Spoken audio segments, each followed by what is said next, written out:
Soy Elmer Cardona, tutor de la materia para aspirantes de nuevo ingreso. Están tarde acerca de la dinámica y los números cuánticos. La dinámica de participación va a consistir en la exposición de los temas y una teórica sencillos para poder en vez de lo que es la presentación, sugerirle que cierre la llamada y que vuelva a entrar, porque a veces suele ser que si están en el teléfono no pueden ver lo que es la presentación, pero intenten de esa manera y espero que no sea el caso en esta ocasión, ¿verdad? Como les comentaba, yo soy Elmer Cardona y les voy a hablar acerca de la teoría de cuánticos. Así que espero que ya estén todos listos para el primer tema que vamos a tocar. De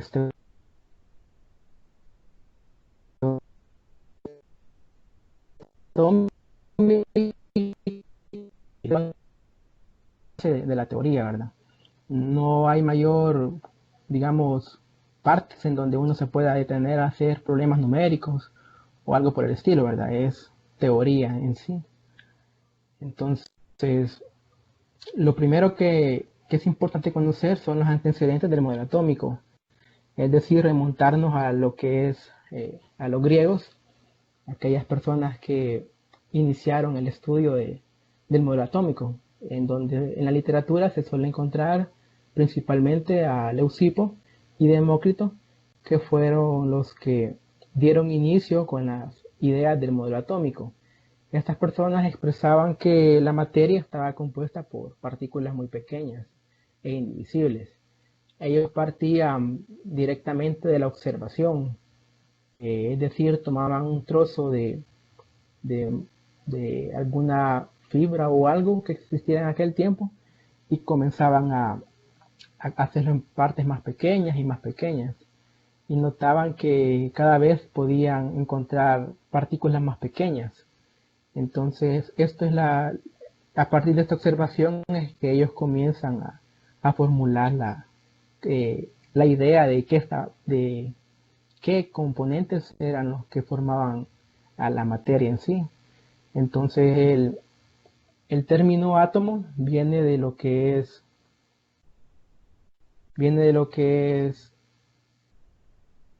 un significado que implica que estos elementos son indivisibles. Entonces por ello es que se le conoce como átomos. Entonces también puede tener el concepto de indestructible, debido a que ellos consideraban que se llegaba a un punto en el cual ya no podía seguir dividiéndose una muestra, por ejemplo, y ya no había forma en aquel entonces de poder dividirla. Entonces ellos concebían que era ese punto al cual llamaron átomo, ya era indivisible. Posteriormente ya inician otras personas ya con un rigor más científico, ya probando ya no solo a través de la observación directa, sino que desarrollando o manipulando una serie de experimentos que podían o permitían inferir en alguna teoría. Ejemplo de ello es el modelo atómico de Dalton. Este es el punto de partida de los modelos atómicos, ya que expone una serie de puntos que eran bastante buenos para su época, pero que posteriormente fueron modificados a partir de que no explicaban ciertos experimentos. Entonces, uno de los apartados o puntos importantes del modelo atómico de Dalton es que inicialmente toda la materia está compuesta por átomos, es decir, que todo lo que existía y se podía clasificar o llamar materia tenía que estar necesariamente formada por átomos. Y este mantenía la idea que no se podían dividir ni destruir. Además de ello, para explicar cómo la diferencia entre diferentes compuestos se habla de lo que son de un elemento específico. Entonces Dalton, en uno de sus postulados, establece que todos los átomos de un elemento específico son idénticos. Entonces, a partir de esto era que él explicaba que un átomo o un elemento tuviera propiedades diferentes a otro. Entonces, a partir de la composición de sus átomos específicos, era que tenía su, sus propiedades, características y todo, lo cual es una idea bastante buena. Otro de ello es que los átomos de diferentes elementos variaban en masa y propiedades, lo que les recientemente comento acerca de la diferencia entre un elemento y otro, o de una materia y otra, y porque esta se comportaba de una manera y la otra se comportaba de otra forma diferente, se explicaba a partir de su composición de los átomos, en donde cada uno de ellos era específico. Otro de sus apartados es que los compuestos están formados por la combinación de dos o más tipos diferentes de átomos. Entonces acá ya el modelo atómico de Dalton establece lo que son los compuestos, que dice Dalton que un compuesto para que lo sea debe estar formado por al menos dos átomos diferentes o más. Y otro de los puntos importantes que logra el modelo atómico de Dalton es explicar el hecho de las reacciones químicas, porque al someterse a ciertos procesos, la reacción, los compuestos cambiaban sus propiedades, cambiaban su color o su forma o exhibían ciertas propiedades como un aumento de temperatura o cualquier otra propiedad visible para ellos en aquel momento. Entonces Dalton decía que la reacción química no era más que una reorganización de átomos. Entonces acá tenemos de forma ilustrativa lo que son como la explicación gráfica y resumida del concepto que manejaba Dalton acerca del átomo. Entonces acá, por ejemplo, tiene lo que es los átomos de elemento X, que son estas bolitas grises, y los átomos de elemento Y, que son estas bolitas rojas, en donde esto se refiere que esta bolita gris, por ejemplo, es un elemento específico, y esta bolita roja es otro elemento específico. Entonces la diferencia entre ellos es que puede ser, en este caso, nosotros lo percibimos por el color, ¿verdad? La forma, uno es más pequeño que la otra. Entonces esto explicaba la idea de Dalton de que cada elemento era específico. Y por ejemplo, entre los mismos elementos eran idénticos. Por ejemplo, esta bolita sería igual a esta otra e igual a esta otra. Entonces, a partir de la reorganización de estas estructuras, es que tenemos una reacción química y ya se forman otros compuestos, en donde acá ya observamos que por cada bolita roja hay dos grises y se repite este comportamiento. Entonces acá ya es un compuesto formado por los elementos X y los elementos Y. Posteriormente a Dalton se introduce lo que es el modelo atómico de Thomson. Ya este lleva un rigor más fuerte de lo que es la experimentación.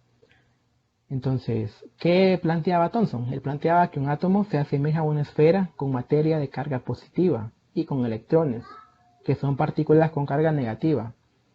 Entonces, a partir de este primer enunciado, vemos que ya Thomson introduce el concepto de la carga, es decir, ya dice el átomo posee su carga positiva y su carga negativa, y lo define como una esfera en donde los electrones están dispersados en la esfera. La carga positiva y negativa es igual en magnitud y por tanto un átomo no tiene en su conjunto y es eléctricamente neutro. Entonces, Thomson establece que, con este apartado, establece que la carga positiva en magnitud es igual a la carga negativa del átomo y por tanto un átomo es neutro, lo cual es un concepto válido aún en la actualidad para un átomo en estado elemental o basal. El tercer postulado dice que para tener átomos con carga neutra los electrones deberían de estar inmersos en una sustancia con carga positiva. Entonces, a este modelo atómico se le suele llamar budín con pasas, por la forma en cómo lo representa gráficamente Thomson. Y acá está como la imagen en donde los electrones, que sería la parte negativa, están dispersados a partir de la parte están dispersados en todo el núcleo, digamos. Entonces, por ello es que se le conoce como budín con pasas, porque en este caso los electrones hacen como el análogo de las pasas. Y el cuarto, aunque no era una parte explícita del modelo, este modelo no tenía un núcleo atómico. Es decir, él establece de que la parte positiva es como en esta imagen, todo lo que está color aqua.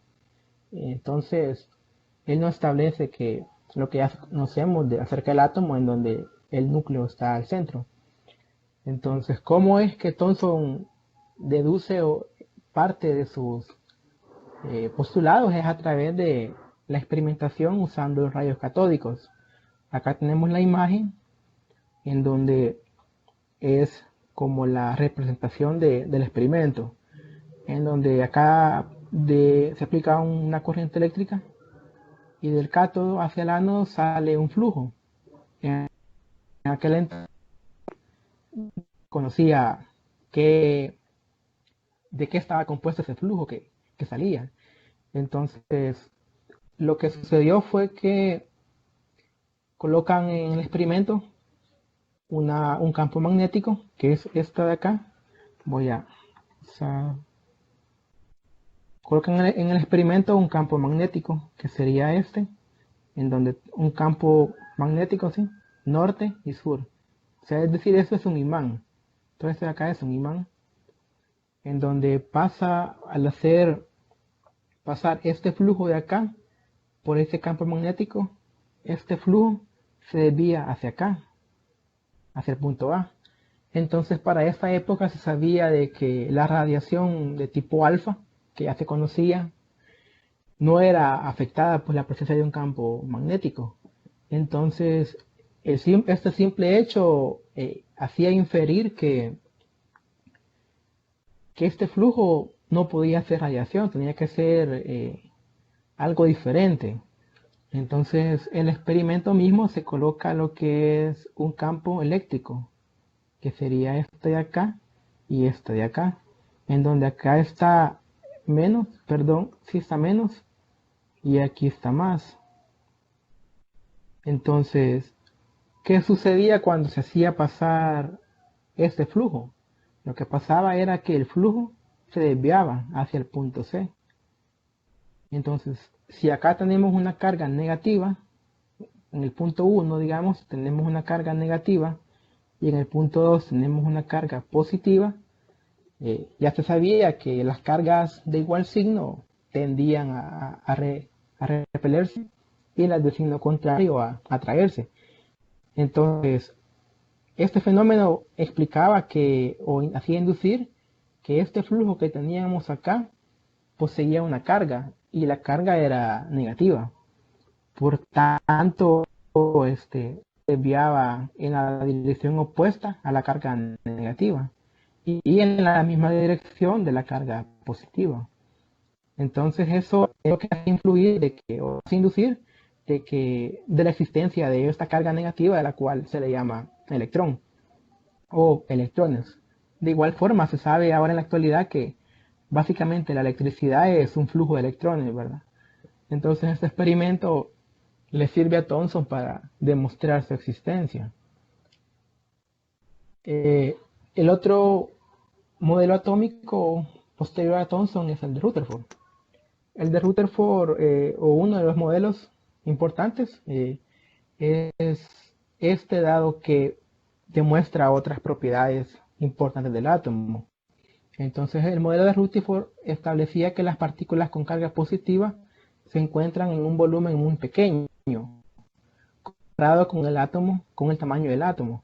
Entonces, si vemos acá, Rutherford sí habla de lo que es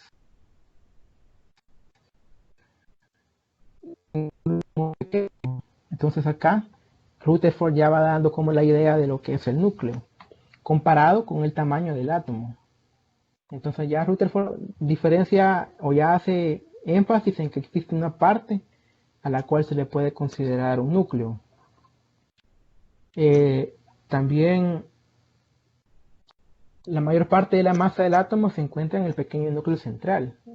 Básicamente como un refuerzo al primer postulado, en donde si el volumen es muy pequeño, entonces un núcleo va a tener la menor parte de la masa, la mayor parte de la masa, debido a que si se compara con el tamaño total, la relación es más pequeña, es grande. Y ya establece Rutherford de que esa carga negativa que se había descubierto, que se le llamaron electrones, ya establece que giran alrededor del núcleo, es decir, alrededor de la carga positiva, y que giran a altas velocidades y en trayectorias circulares que se llaman en este concepto órbitas, que es diferente del orbital.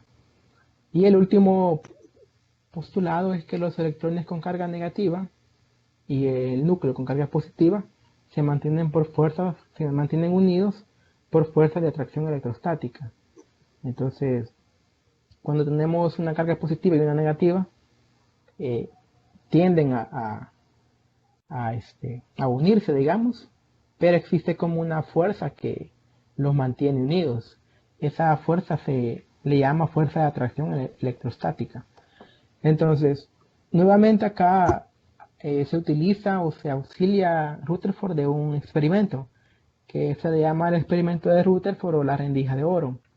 ¿En qué consistió el experimento? Bueno, nuevamente partículas alfa que tenemos acá. Nuevamente es una emisión. Se sabía que estas partículas tenían una carga positiva. Entonces ya era un conocimiento previo de ellos. Entonces se bombardea la lámina de oro y el fenómeno que ocurre se simboliza acá. Lo que ocurría era que estos son átomos de oro, en donde los puntitos negros son el núcleo. Entonces, la mayor parte de esas partículas que eran emitidas se desviaban muy poco. Por ejemplo, la primera se desvía un poco. Las siguientes dos no se desvían mucho. Y así se repite como ese patrón. Entonces, de toda la emisión que se hacía, muy pocas partículas se desviaban. Y si se desviaban, lo hacían muy poco. Y pocas partículas se desviaban grandemente, como por ejemplo esta de acá. Y esta de acá. Dice su modelo también de que rara ocasión una de esas partículas invertía su dirección completamente, es decir, que venía acá en ese sentido y rebotaba y regresaba en el sentido contrario. Entonces, al ser estas partículas alfa de carga positiva, se induce de que el núcleo debería tener carga positiva, y esta carga positiva era lo que hacía que se desviara la emisión. Pero el hecho de que rara vez se desviaba grandemente hacía inferir de que en un átomo, así por ejemplo este átomo, la mayor parte de su radio, digamos, era espacio vacío y la menor parte era núcleo. Entonces, a partir de ese experimento es que se induce que el volumen del átomo es grande si lo comparamos con el volumen de su núcleo. Luego tenemos el modelo atómico de Bohr, que Bohr hace experimentos ya con el átomo de hidrógeno, que sería el átomo más simple, ya tiene un rigor más científico. Entonces, los postulados del modelo atómico de Bohr establecen que las partículas con carga positiva se encuentran en un volumen muy pequeño, comparado con el tamaño del átomo que contiene la mayor parte del mismo. Esta es como una idea que se mantiene similar a la de Rutherford. El siguiente es que los electrones con carga negativa giran alrededor del núcleo en órbitas circulares. También otro aporte de Rutherford. Otro postulado es que los electrones orbitan alrededor del átomo en órbitas con tamaño y energía establecidas. No existen intermediarias. Entonces acá ya introduce conceptos diferentes, Bohr, porque ya habla de niveles de energía. Entonces ya es algo que permite explicar otros fenómenos. Por ejemplo, el de cuando un átomo emite o absorbe energía. La energía de cada átomo o la energía de cada órbita está relacionada con su tamaño. Cuanto más pequeña la órbita, menor su nivel de energía. El siguiente, los niveles de energía tienen diferentes números de electrones. Cuanto menos sea el nivel de energía, menor será la cantidad de electrones en ese nivel. Entonces el postulado 4 y el postulado 5 lo que dicen es, por ejemplo, que acá tenemos un nivel de energía que sería N1 y acá tenemos un nivel de energía que sería N2. Perdón, N2 sería este y este sería N3. Entonces el postulado 4 lo que dice es que cuanto más pequeña la órbita, menor su nivel de energía. Es decir, la órbita N3 tiene una energía mayor que la órbita N2 y N2 mayor que N1. El 5, que los niveles de energía tienen diferentes números de electrones. Cuanto menor sea el nivel de energía, menor será la cantidad de electrones. Es decir que, por ejemplo, N3 podría alojar en sí más cantidad de electrones que N2, dado que tienen un nivel de energía mayor.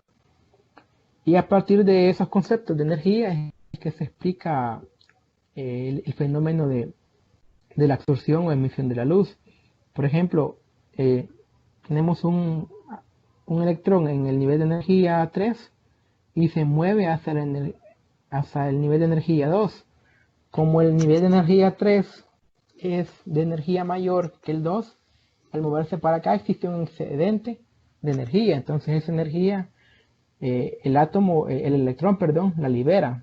Entonces esa energía es la que se conoce como fotón. En este caso habría una emisión de energía.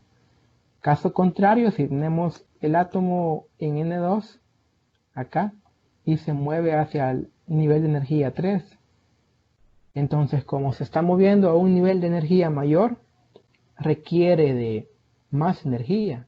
Entonces en este caso el electrón, en lugar de emitir, va a absorber energía. Entonces esto se explica por medio del modelo atómico de Bohr. Y el modelo atómico de Schrödinger, que es digamos, una de las como más complejos, dado la rigurosidad matemática que implica. Entonces, dos postulados nada más resumidos acá, en donde establece que los electrones se comportan como ondas estacionarias que se distribuyen en el espacio según una función de onda. Entonces, este símbolo que vemos acá es función de onda, representa la ecuación de la función de onda, en donde al elevarla al cuadrado y resolverla matemáticamente se encuentran los números cuánticos. Entonces esto ya es matemática bastante compleja, pero la idea se mantiene, ¿verdad? De que el cuadrado de esta función, al resolverla, representa lo que es la probabilidad de encontrar el electrón. En ese sentido, ya el modelo atómico de Schrödinger establece el concepto de orbital, en donde este orbital viene a ser una distribución en el espacio de la probabilidad. Entonces acá, por ejemplo, tenemos esto como nube difusa, en donde cuanto más intenso es el color, mayor es la probabilidad de encontrar el átomo. Es decir, acá ya se abandona la idea de que el átomo está como girando en la órbita. Acá ya se habla de probabilidad. Es decir, el átomo puede estar acá o puede estar acá, acá y así en cualquier punto. Solamente que cuanto más cerca del núcleo esté, su probabilidad es mayor. Entonces, tengo por acá una pregunta en donde la pueden responder en el chat o pueden encender su micrófono. para dar la solución. Y la pregunta establece que por qué los electrones absorben o emiten energía al cambiar de órbita. Vamos a esperar unas dos o tres participaciones. ¿Por qué los electrones absorben o emiten energía al cambiar de órbita? No sé si alguien me quisiera aportar alguna idea.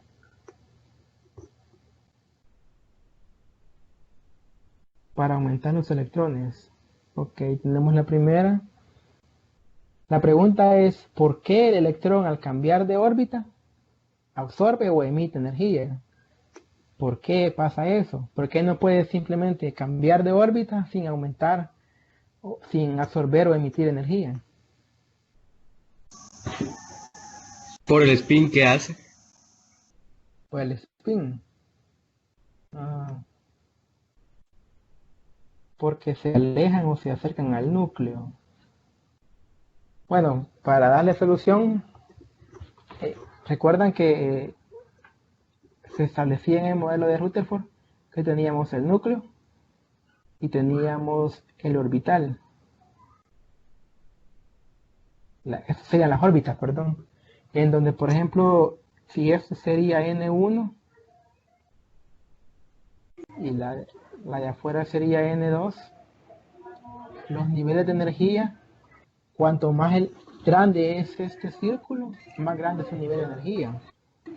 Entonces, los electrones al saltar de una órbita hacia la otra, o de acá hacia acá, cambia su nivel de energía. Entonces, para estar en concordancia con la energía de la circunferencia, es que absorbe o emite energía. Esa sería la solución. Es decir, si aquí tuviéramos otra, esta energía sería mayor que esta. Y así, cuanto más grande es esta órbita, más grande es el nivel de energía.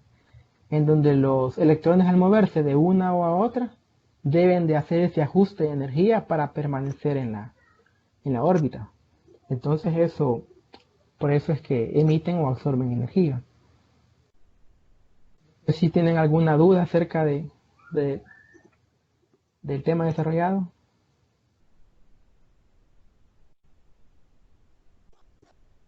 ahorita lo pueden hacer. Pueden escribirlo en el chat o encender su micrófono. Si no, pasamos al siguiente tema. El siguiente tema corresponde a los números cuánticos, que originalmente parten de la solución de la ecuación de onda. Entonces, la descripción de la distribución de los electrones en el hidrógeno y otros átomos. En esta descripción, la mecánica cuántica requiere de tres números cuánticos, principalmente. Estos se originan de la solución matemática de la ecuación de Schrödinger para el átomo de hidrógeno. Es decir, se soluciona aquella ecuación que tenía el símbolo así.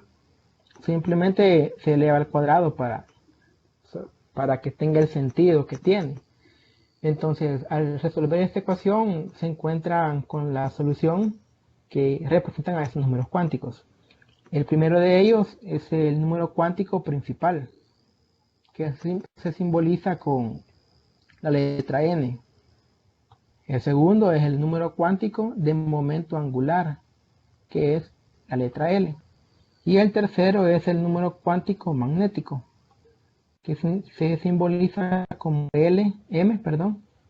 sub L. Estos son los tres números que salen de la solución matemática.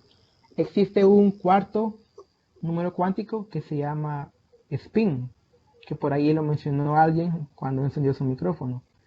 Este número cuántico se descubre más que todo a partir de la experimentación.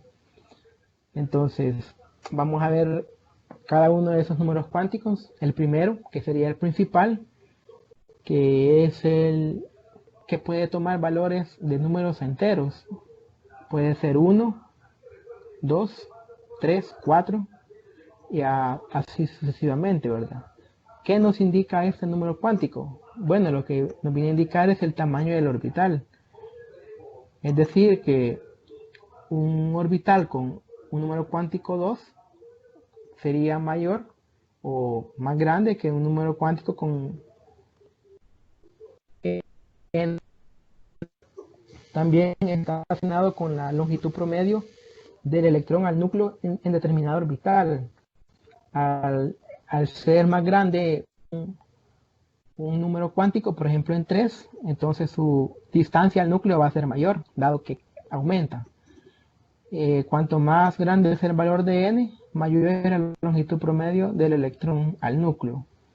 Entonces, este número cuántico también representa como el nivel de energía que tiene este orbital. Es decir, si tenemos un número cuántico principal 3, y así sucesivamente. El siguiente número cuántico es el de momento angular, L.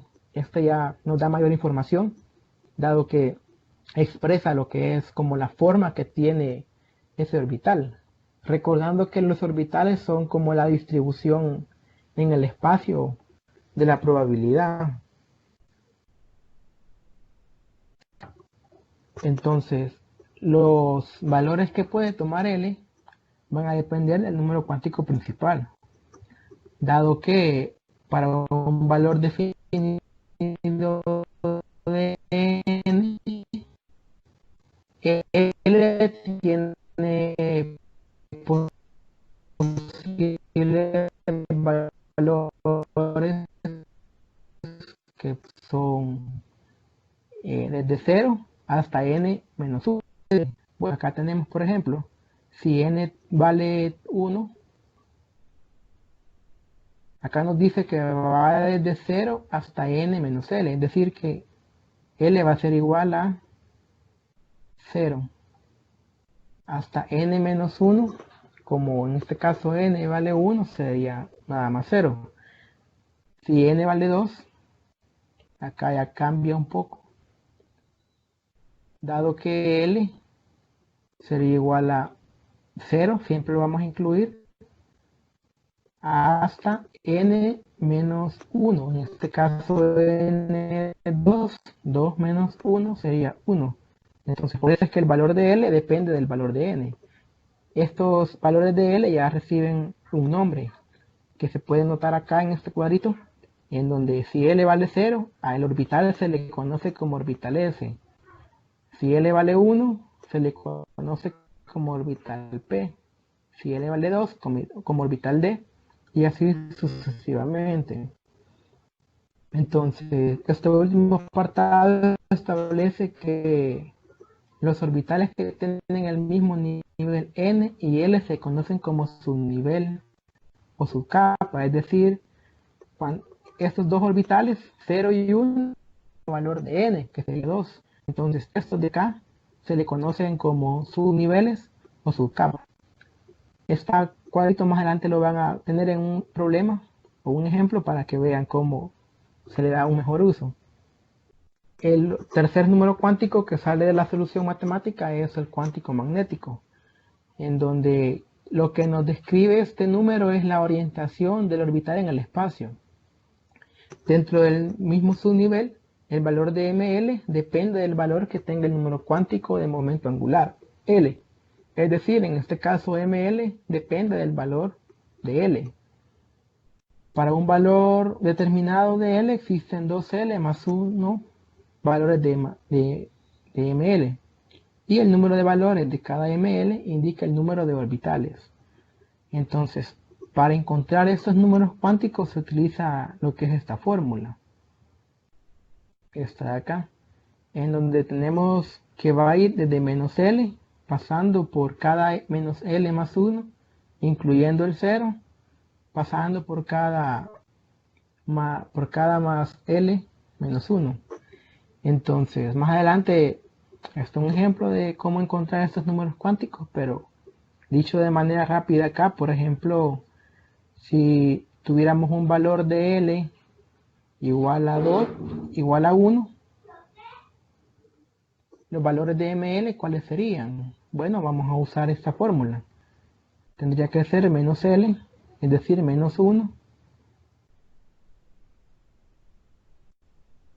menos uno, menos L más uno sería menos uno más uno sería cero. Entonces incluimos el cero acá, más L menos uno sería acá más uno.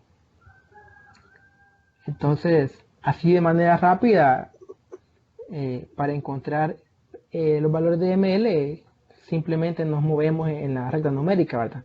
Por ejemplo, si L vale 2, entonces nosotros ya vamos a saber que los valores del número cuántico magnético van a ser menos 2, menos 1, 0, 1 y 2. Entonces es como que más fácil hacerlo así mentalmente, que esa es la fórmula. Entonces, esto de acá nos indica que el número de valores de ML indica el número de orbitales. Acá tenemos, por ejemplo, 1, 2, 3 valores para ML. Es decir, que vamos a tener 3 orbitales. Y el último número cuántico, que es el número cuántico de spin, que se simboliza como M sub S. Entonces, los experimentos realizados usando espectros de emisión de átomos de sodio e hidrógeno, se observó que estas líneas del espectro se podían separar. Entonces es similar al experimento de Thomson, en donde al aplicar un campo, su dirección cambia. Algo similar se observó con esto. Entonces la única explicación que podía tener era de que existía un spin en el electrón que tenía un sentido y otro spin que tenía un sentido opuesto. Se simboliza como con flechitas para indicar el spin en un sentido, que sería, este spin iría acá, en el sentido de las manecillas del reloj, y este spin iría acá, que sería el sentido opuesto a las manecillas. Entonces este spin es como el sentido que tiene el electrón cuando está girando. Entonces se parte la idea de que el electrón va a girar, a veces en un sentido y a veces en otro sentido. Entonces esos serían los 4 números cuánticos con los cuales se cuenta. Entonces, recordando, por ejemplo, que cuando los valores de L eran 0, 1, 2, recibían nombres especiales, S, P, D, y así de diferente manera. Entonces el orbital S se cumple cuando L es 0. Entonces, como este orbital indica la forma de la distribución, es como que se tuvo que diseñar de esas formas como geométricas, no porque la probabilidad es así como una nube difusa. Entonces, el electrón se puede encontrar en cualquier lugar de esta parte. Entonces, como para simbolizar de una mejor manera, se representa mejor con un círculo que tenemos acá. Luego se pueden ir diciendo, bueno, entonces acá tenemos otro círculo para señalar como una zona de mayor probabilidad. Y así es como surgen los orbitales de diferentes tamaños, donde el 1S sería esto de acá, luego el orbital 2S sería esto de acá. Orbital.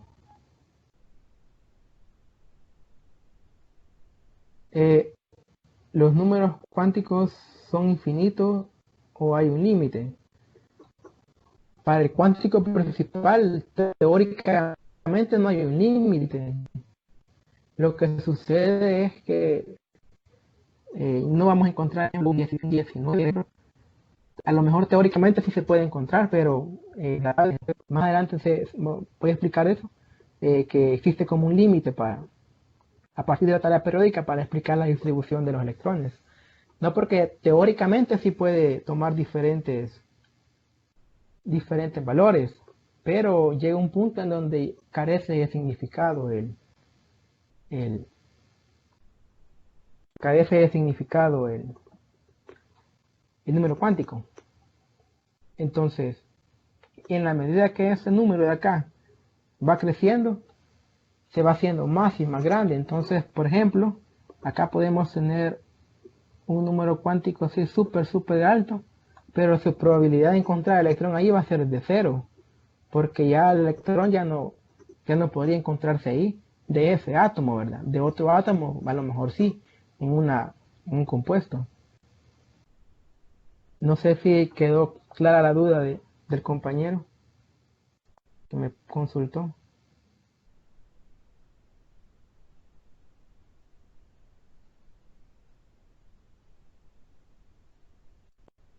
Voy a,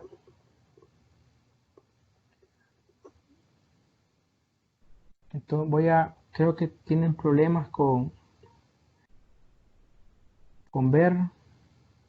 Voy a apagar mi cámara.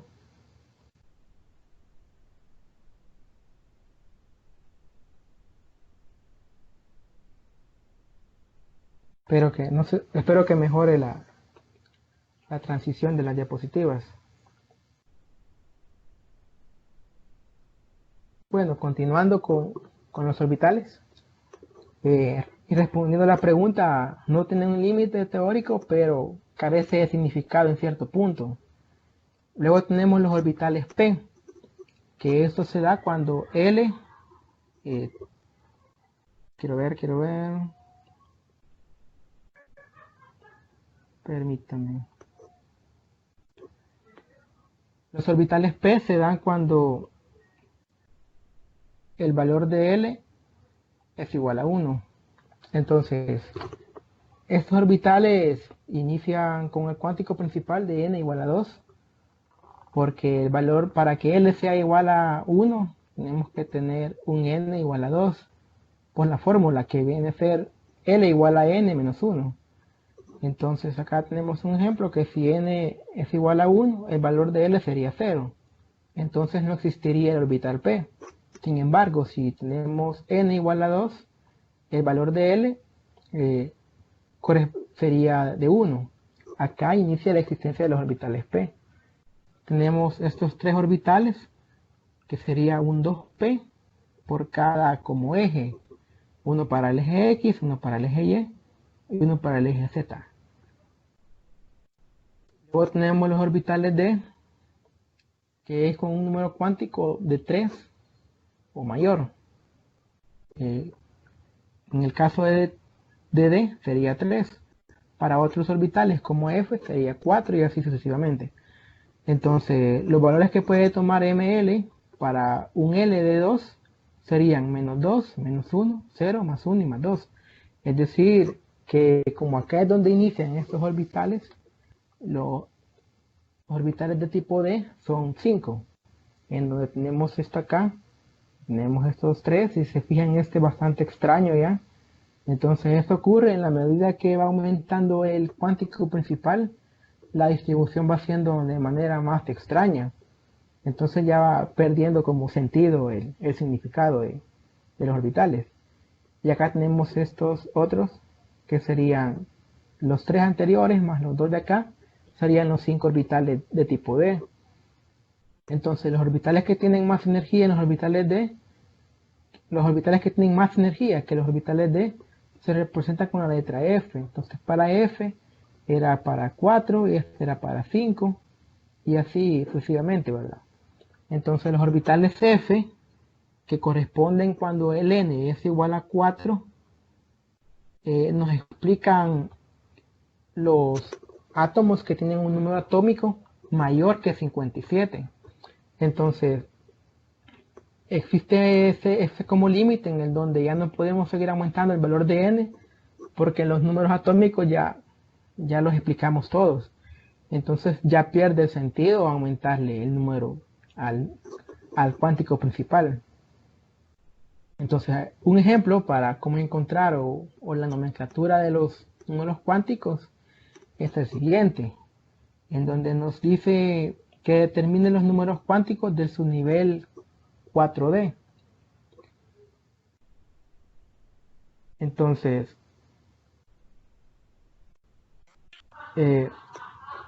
la manera de identificar esto es que este número de acá, digamos el que acompaña la letra, es el cuántico principal, n.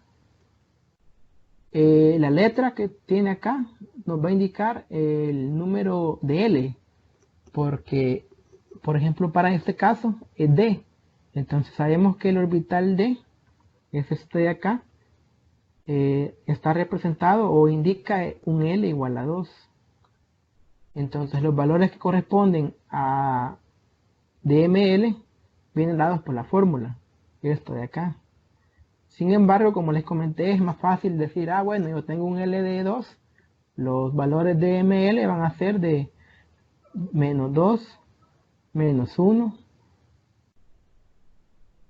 0, 1 y 2. Si L fuera 3 sería menos 3, menos 2, 0, 1, 2 y 3.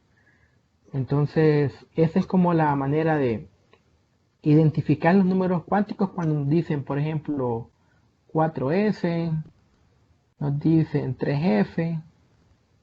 Entonces los números cuánticos en su conjunto forman cada uno de estos subniveles. Y la manera de cómo encontrar cada uno, el N, L y ML, vendría a ser este ejemplo. El número cuántico de spin no se indica acá porque ese nada más nos dice la orientación en que gira el electrón. Ese se considera más que todo en la construcción de la configuración electrónica. No sé si tienen alguna duda de este ejemplo, me la pueden hacer llegar en el chat o me lo pueden comentar activando su micrófono, porque vamos a hacer un ejemplo, un ejercicio. Así que si tienen alguna duda la pueden hacer, si no pasamos al ejemplo. Sigue el ejercicio, que lo que quiero es que los valores de SP, D y F son los valores ya fijos. Es decir, si yo tengo un S, obligatoriamente su valor de L es 0. Si yo tengo un P, obligatoriamente su valor de L es 1. Entonces, por ejemplo en este, que tenemos un 3P, lo que hacemos es, bueno, el número este de acá representa el valor de N, el cuántico principal sería N. La letra P tiene un valor para L, que si vemos la tablita, para P es de 1. Entonces el valor de L va a ser igual a 1. El valor de ML sería de menos 1, 0 y más 1. Entonces es como bien fácil encontrar los números cuánticos. Si n es un valor de menos 1, no entiendo su pregunta. N es un valor que L. O sea, n puede tomar valores de 1, 2, 3. Y el valor de L es de los valores que puede tomar L son de 0 a menos L. Lo que pasa es que acá estamos hablando únicamente de este orbital. No, porque en este nivel de energía hay más orbitales. No sé si alguien iba a hacer alguna consulta. ¿Quién encendió su micrófono? Yo sí tengo una. ¿Sí? Y el principal, el número cuántico principal puede ser negativo o no. Solo toma valores positivos. O sea, los dos primeros tienen que ser positivos y los otros dos sí pueden ser negativos. Ajá, o sea, como n puede tomar el valor de 1, 2, 3, 4 y así va. El valor de L toma los valores desde 0 hasta n menos L. Y el valor de ML toma los valores positivos y negativos de su valor L. En este caso, por ejemplo, el valor de ML toma el valor negativo, menos 1, y el positivo, incluyendo al 0. Lo que pasa acá es que, por ejemplo, este N3, entonces, este número cuántico tiene los siguientes valores de L, que sería el valor de L igual a 0, el valor de L igual a 1, y el valor de L igual a 2.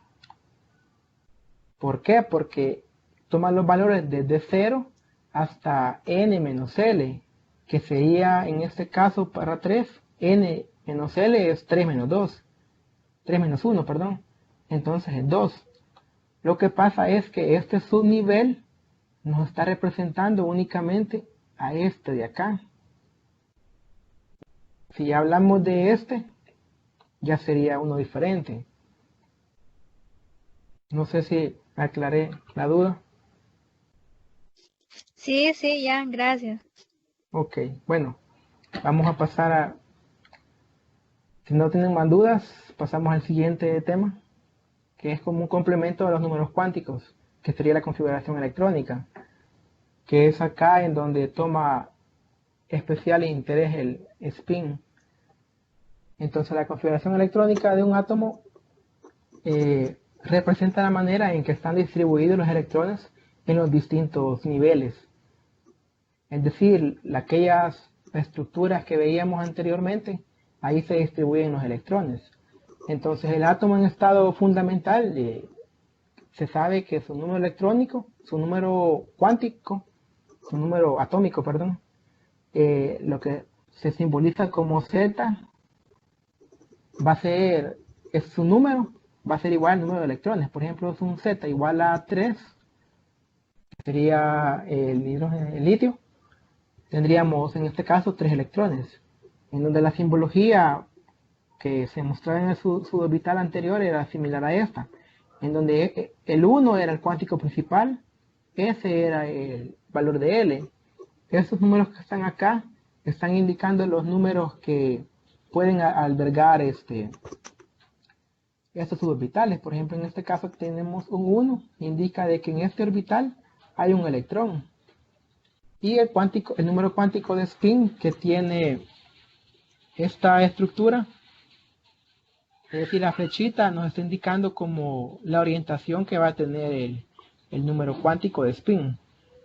Entonces, acá hay una pregunta, que por qué el número de electrones es igual al número atómico de un átomo cuando este átomo es en estado fundamental. No sé si me pueden ayudar ahí. Alguien que quiera comentar su opinión. Que por qué el número de electrones en un átomo en estado fundamental es igual al número atómico. Es decir, por qué el valor de Z es igual al número de electrones.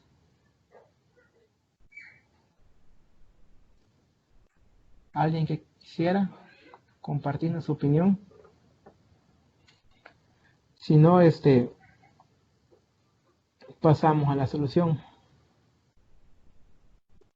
Y la respuesta es que como este número cuántico, recordamos que tiene los neutrones, que son de carga neutra, y los protones. Este es positivo y este es neutro. Entonces, para que la carga total del átomo sea neutra, ese número de P debe ser igual al número de este. Entonces, por ello es que se dice de que el número de electrones es igual a su número atómico. Entonces, de manera general se puede decir que la configuración electrónica de un átomo consiste en la distribución más probable y estable de sus electrones en las diferentes órbitas de las capas principales y sus capas. Esta distribución se hace siguiendo 3 reglas importantes que creo que ustedes ya la han observado en su estudio, que sería la energía de los orbitales, el principio de exclusión de Pauli y la regla de Hund. Entonces, sobre la configuración electrónica, no sé qué quiere que repita, si no, más adelante me hace la consulta. Entonces, la configuración electrónica, el primer concepto que se maneja es acerca de energía de los orbitales, en donde ese cuadro de acá creo que les es familiar a ustedes, en donde la energía de los orbitales va de acá hacia allá. En la medida que nos movemos de izquierda a derecha, va aumentando como es energía. Entonces, por ejemplo, esta, estos niveles son suficientes para representar la probabilidad de todos los átomos de la tabla periódica. Entonces vemos que el mayor número que tenemos aquí es 7, este de acá, que este sería el valor de n. Entonces ya un n de 8 ya no sería necesario. Entonces, esta tablita, su uso importante es que no requiere que nos memoricemos este orden, ¿verdad? Sino que nos vamos moviendo en el sentido de estas flechas para ir llenando. Esto con un ejemplo va a quedar más claro. Entonces, este de acá es referido a la energía de los orbitales. Lo siguiente es el principio de exclusión de Pauli, que lo que establece es que un átomo no puede tener, no puede presentar todos sus números cuánticos iguales, específicamente para los electrones. ¿Por qué? Porque no es probable que eso ocurra.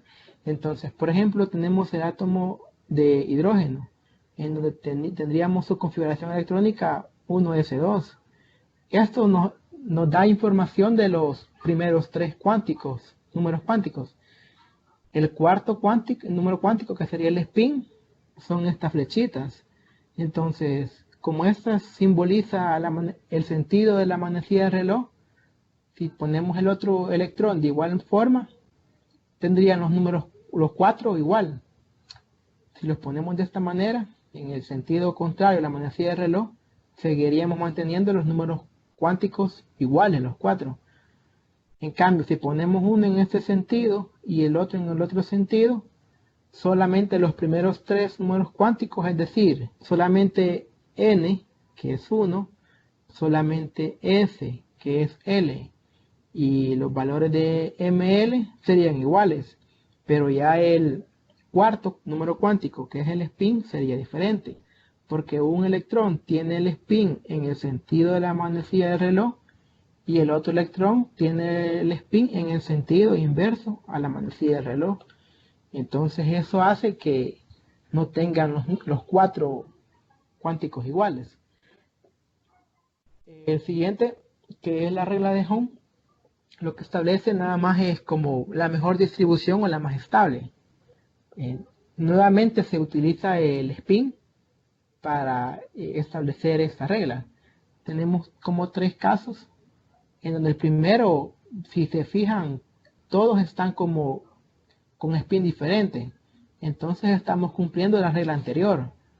Sin embargo, esto de acá está en la misma casilla. Estos de acá están en casillas diferentes y de sentido diferente. Y este de acá está en el mismo sentido.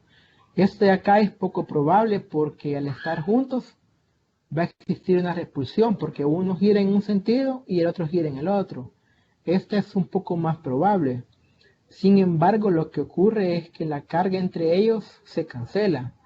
Entonces al cancelarse, eso le da como cierta inestabilidad al átomo, al electrón.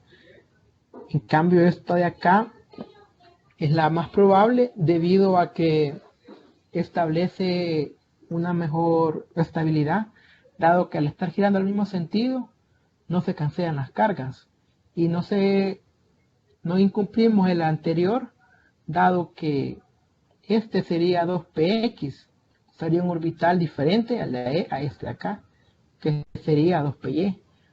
Si no fuesen diferentes estos orbitales, no pudieran estar de esta forma, porque tendrían los 4 cuánticos iguales. Entonces eso no es posible, ¿verdad? Entonces estas reglas permiten como el llenado de los electrones. Entonces hay dos formas de las configuraciones para expresarlas. Una es la estándar o la forma larga, en donde vamos llenando de orbital en orbital el número de electrones. Por ejemplo, el sodio tiene un número cuántico de 11. Entonces hay que contar 11 electrones. Entonces serían 2, 4, 10, 11. Así de igual forma para el hierro, contamos todos los electrones. La forma condensada consiste en usar un gas noble para como contractar la configuración. Entonces, por ejemplo, acá tenemos el neón. El neón tiene un número atómico de 10. Por tanto, va a tener 10 electrones. Más este electrón serían los 11. El argón tiene un número atómico de 18.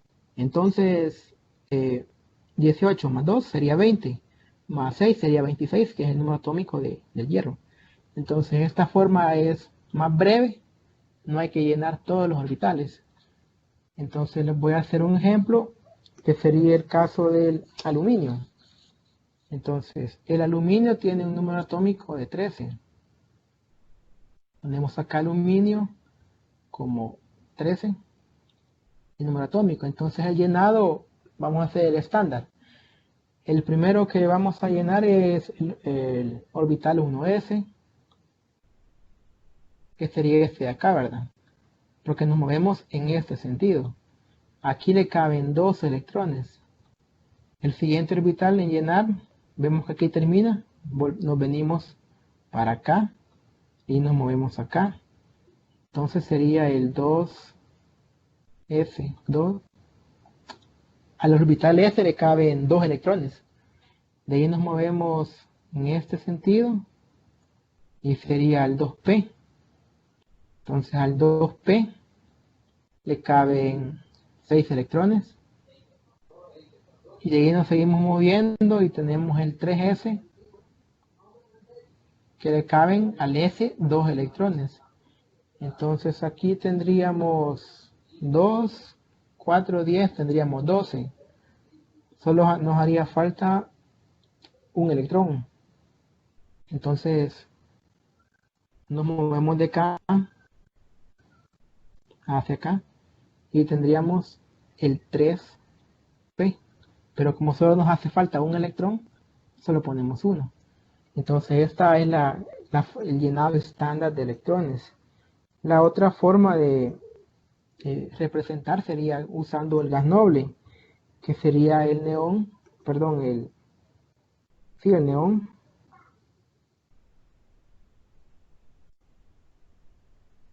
en donde este tiene un número atómico de 10, es decir, hay 10 electrones en el neón. De ahí solamente llenamos los otros 3, que sería usando los restantes, 3s2 y 3p1. Entonces la configuración electrónica condensada lo que nos ahorra es esto de acá, porque esto con colocar el neón entre corchetes ya tenemos los 10 electrones, que serían 2, sería 6 más 2 más 2, que son los 10. Entonces este es como el llenado que tiene. Entonces, por ejemplo, para el, no sé si tienen alguna duda de cómo se llenan los electrones, me lo pueden hacer en el chat. ¿Alguna duda? O de cómo usar la tablita. Si no, pueden escribir la configuración electrónica del fósforo. Lo voy a escribir por acá. El fósforo tiene un número atómico de 15. Y el del calcio, que tiene un número atómico de 20. Es decir, acá serían 20 electrones y en el de acá serían 15. Entonces, si me pueden compartir en el chat la configuración electrónica, ya sea la condensada o la estándar, para.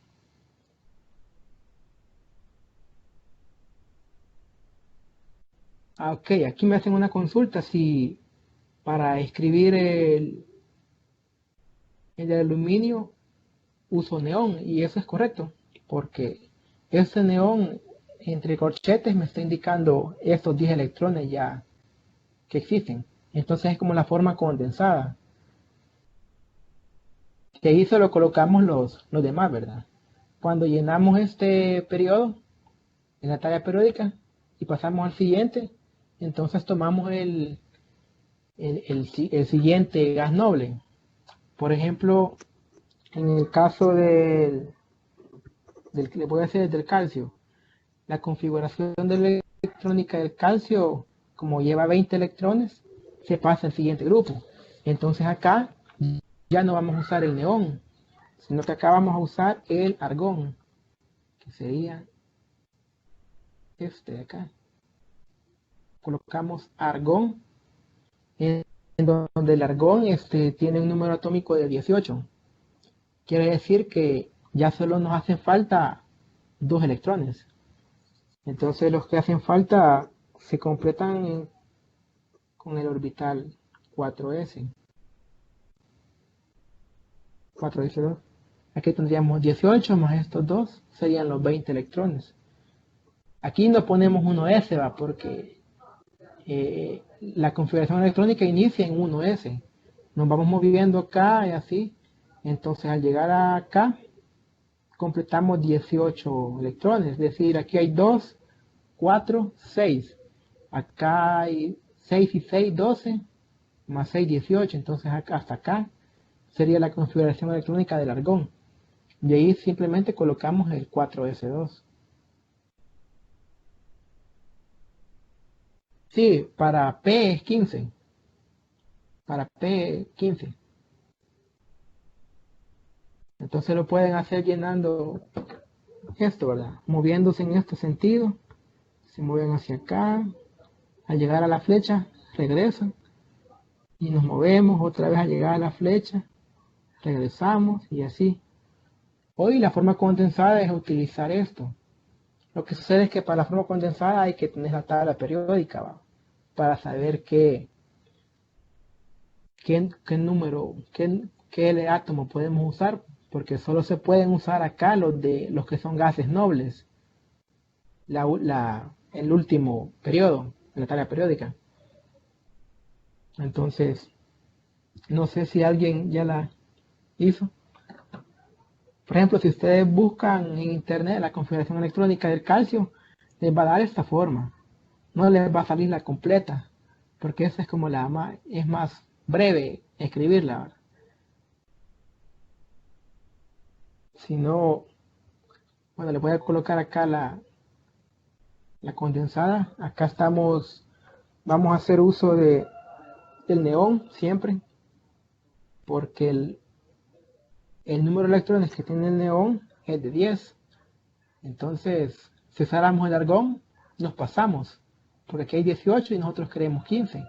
Entonces debemos usar el neón. Entonces solo hacen falta 5. Entonces usamos el 3s, que le caben 2 electrones. Aquí tendríamos 12. Y el 3p.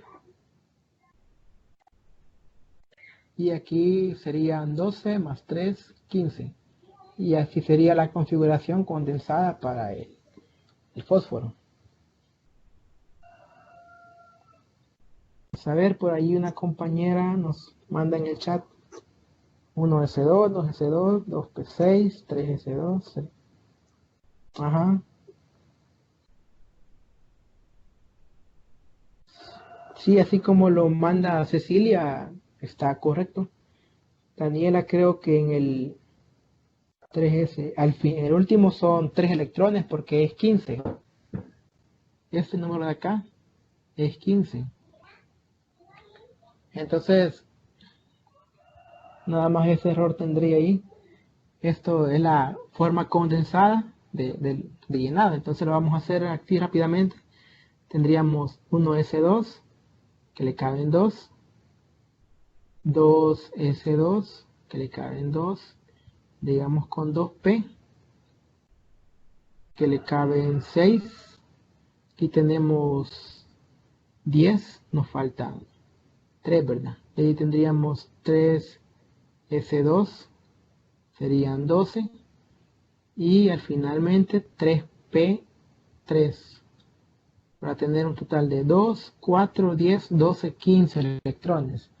Entonces, lo que nos permite este neón entre corchetes es ahorrarnos esto de acá, estos 10 electrones.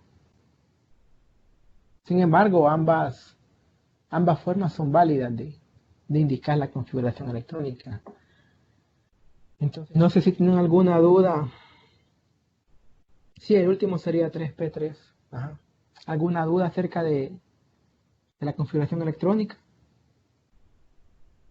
me la pueden hacer a través del chat o lo comentan. Entonces, o alguna duda, igual lo hacen a través del micrófono. Bueno, de manera resumida, hablamos de los principales modelos atómicos, que era el modelo de Dalton, que este fue el inicial, ¿verdad? Con así postulados, y el modelo atómico de Thomson, en donde este modelo de Thomson ya hace el experimento de rayos catódicos para inducir que existía una carga de tipo negativo que se le llama electrón. Luego estaba Rutherford y su experimento de la rendija de oro para indicar que existía ese núcleo con carga positiva y que era extremadamente pequeño si lo comparábamos con el volumen total del átomo. Luego está el modelo atómico de Bohr, que ya trabajó sobre el modelo atómico usando el átomo de hidrógeno y ya establece como lo que son los niveles de energía, cuando un electrón salta de un nivel a otro, que absorbe o emite energía. Y luego se habla de la función de onda a través del modelo atómico de Schrödinger, cuya solución nos orienta a los números cuánticos. El número cuántico principal n, el de acá, que indicaba el tamaño y energía, el número cuántico de momento angular, que indicaba la forma, el número cuántico magnético, ml, que indicaba el número de orbitales que existían, y el número cuántico de spin, m sub s, que indicaba la orientación en que giraba el electrón. También se dice que a partir del valor que toma el momento angular, pueden ser orbitales tipo S, tipo P, tipo D, tipo F y otros orbitales. Y finalmente la configuración electrónica, que representa la forma de distribuir los electrones más estable para cada uno de los átomos de la tabla periódica. Entonces, no sé si tienen alguna duda o algún comentario que quieran hacer, lo pueden hacer, y a la vez mencionarles que la base de esta presentación se toma del libro Química de Raymond Chan, que es un libro bastante completo, y el uso de cierto sitio web, ¿verdad? Para complementar las ideas. No sé si hay alguna idea o algún comentario que quieran hacer o alguna duda, pueden hacerlo. Si no hay dudas o preguntas, pues hasta acá sería mi colaboración y animarlos a que sigan en el proceso y recordarles que es importante participar en los foros, porque ahí pueden notar si existen algún error en el concepto o alguna deficiencia o aclarar alguna idea, lo pueden hacer. Los tutores estamos para ayudarles en este proceso y que su presentación del examen de admisión sea de la mejor manera posible. Así que gracias por la atención prestada, gracias por la participación.